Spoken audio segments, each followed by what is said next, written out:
Please raise your right hand. IT tech Karen Samt is suing her neighbor for vet bills. Defendant John Trumbull says the plaintiff's dog ran after his dogs first.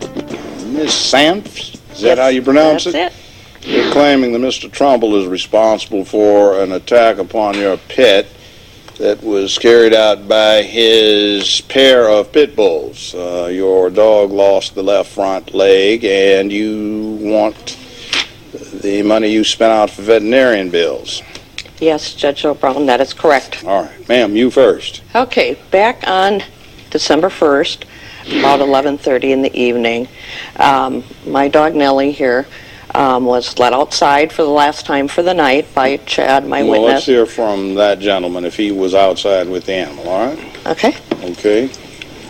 It was about 11:30 at night, 12 o'clock, and I let her out to go to the bathroom. I stood down the bottom of our stairs on our driveway.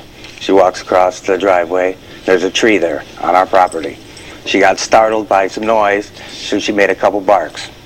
And his dogs then grabbed her. Dogs. The pit bull, the biggest one, actually had her in his mouth and started to shake her.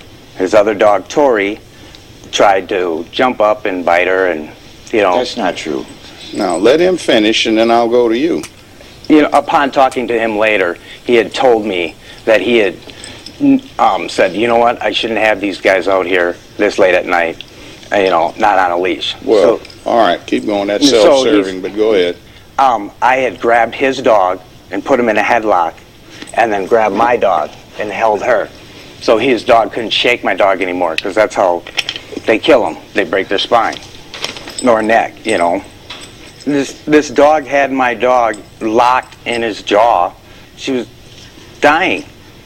You know, I was just terrified.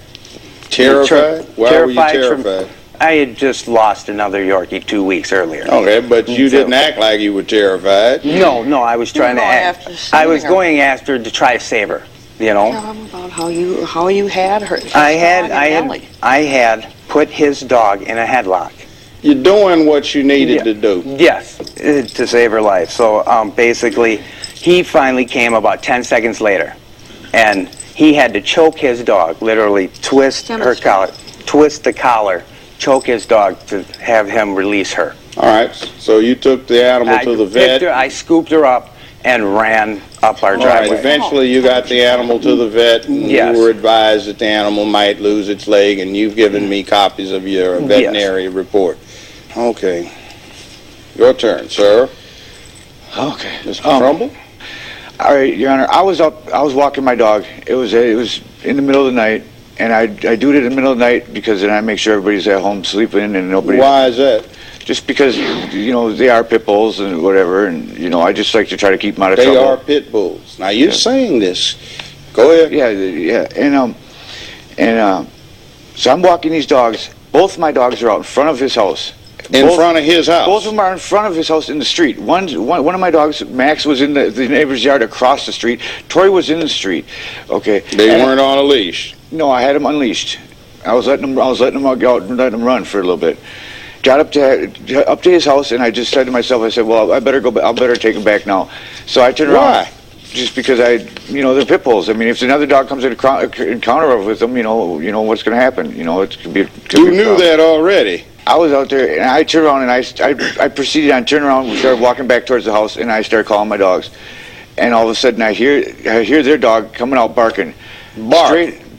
Straight out the door, barking right down into the street, right at my female pit bull. And their dog ran into the street after your pit bull. But if my pit bull was out to kill that dog would have been dead. We'll be back with more Judge Joe Brown in a moment. You already have been put on notice by your conduct that your animals are a hazard. My husband takes our dogs out at night so they can run. So they can run? Stretch their legs. Nobody else is out, and that's why he does that. We're back with Judge Joe Brown. The defendant in this case says he was walking his dogs without a leash late at night to avoid contact with other people or pets. He says the plaintiff's Yorkie came running up, barking at his dogs, and provoked the attack in question. Let's take a look. Their dog was chasing the two pit bulls. Their dog come running down, straight down the street, right into the street at Torrey. And that's when Max seen that dog going at Torrey, and Max grabbed it. And if my dog was such a vicious killer or vicious dog, it looks like a really ferocious stealth dog. Well, he was. He come out barking at him. No, you seem to have had these problems before. I don't seem to. Chad knows my dogs. He's been down there with my dogs a bunch of times. Mm-hmm. That's why he went running out and just grabbed a hold of Max when they were fighting, because So he's you have very familiar psycho with Max. dogs. His dog had one time broke through his privacy fence and ran straight across the street at this lady that lives across the street and attacked her dog. Doesn't that suggest to you that you should take a bit more precaution than the average dog owner when taking your animals outside?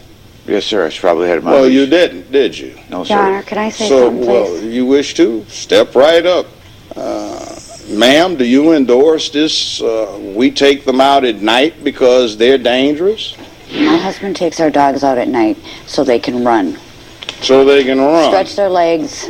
Nobody else is out. And that's why he does that. Or had done that. That's just. Why don't you take them to a dog park or out in the woods or construct a fence? They had a fenced yard that they're in. Well, why don't they stay in the fenced yard? Because they can't Because run. once in They a while, can't run. you probably know as well as I do that pit bulls don't carry a very good reputation. And for me to go out there and just let them run during the day and have Why something do you happen. let them run? Keep them on a leash. You know, you're the one that has not one, but two of these psycho dogs. Restrain the animal. I mean, and by the way, we feed them kibbles and bits, so that means we're at the top of the food chain, not them. So we can do these things. Now, what we get is this animal, whether or not it was on a leash, was on its own property. I didn't have to come back. I was to my dog and his dog when they got into the fight about 2 seconds after Chad got there. 2 seconds. I would go with 10. Well, And the excuse reason me, why- 2 seconds is enough for some stuff to go on. Dog would have his jaw locked on her already. She had You 62 already have been stitches. put on notice by your conduct that your animals are a hazard.